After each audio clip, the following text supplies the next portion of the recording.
Every year, football fans wait for that fateful day, the day Football Manager finally drops on Steam or other platforms. But today, I'm going to give you a review for a different type of Football Manager on the Nintendo Switch. Let's get straight into it. I want to first start with the game itself. While I'm a huge fan of Football Manager, I've always played it on either PC or on a Mac.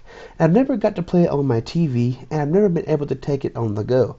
My computer is an Asus Gaming Republic monster of a computer, and my Mac, well, it's still too big to take in my pocket. But for Nintendo Switch to have this type of game is absolutely amazing. Now, the controls you would think are a bit clunky, but it's not. Using your left and right trigger buttons and left and right bumper buttons, you can seamlessly go through each of the menu screens without any issues at all. In fact, I counted no issues on the menu screens.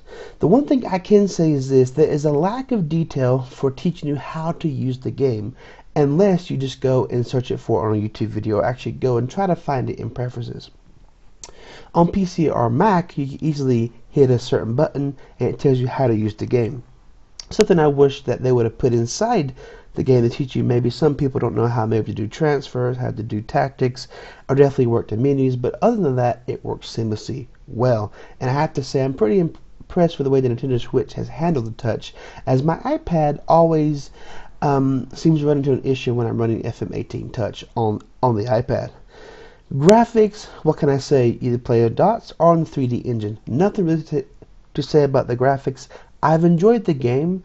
I like using the dots, but for the Switch, I find myself really wanting to use the 3D match engine, as it works better than it does on my PC or on my iPad. So definitely the 3D match engine, although with a few hiccups and a few stuttering and starts.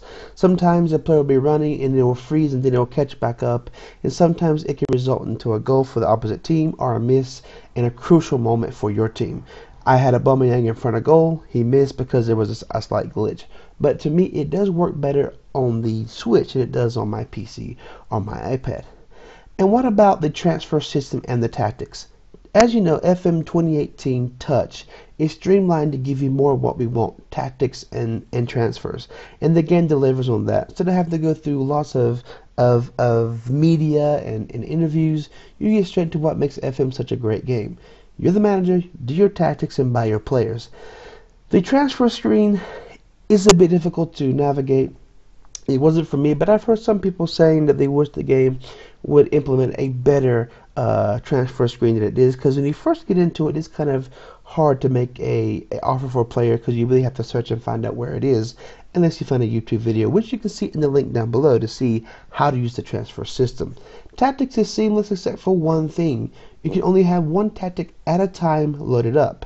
Maybe it's a glitch in my game, and maybe in yours you can have more than one. Although you can save multiple tactics, you still can only have one loaded at a time, which makes seamlessly going through tactics like you can on the computer or the Mac or the iPad, which I had the same issue there, kind of difficult, because you really can't have it on the fly. You have to go and load it up and whatnot. And that takes a little bit of time, when the point of the touch is to have a seamless, quick game. Now when it gets to kind of the overall, how is this game going to hold up on the Switch? On Nintendo Switch, the game is almost perfect. And there are a few issues, especially when you look at if you want to go and look and view a match that you played previously, it does get hung up, and there's some things you cannot view at all, especially on the Switch version of the game. It is really horrendous. There are some menus that are just really clunky, not all of them, just a few, and it's really hard to navigate certain menu screens, especially the transfers. And I feel like there should be maybe an update that's rolled out to make it just a bit more intriguing for players who maybe want to bring from the PC or Mac to the Switch. Overall, the game is outstanding. I recommend it from the 3D Match engine, which is really awesome, and I've actually used it more than the 2D Classic, which I call the dots. The transfer system, once you get a hang of it, is pretty easy to use, and the tactics is pretty good too, especially some of the little changes that you'll notice as you play the game, like changing the players on the fly using the Y button, which is pretty cool. You don't always have to use the little cursor. The cursor is the one thing that really is annoying. It's too slow, and there's no Even if you touch the screen, the cursor won't move. So you have to really drag it across.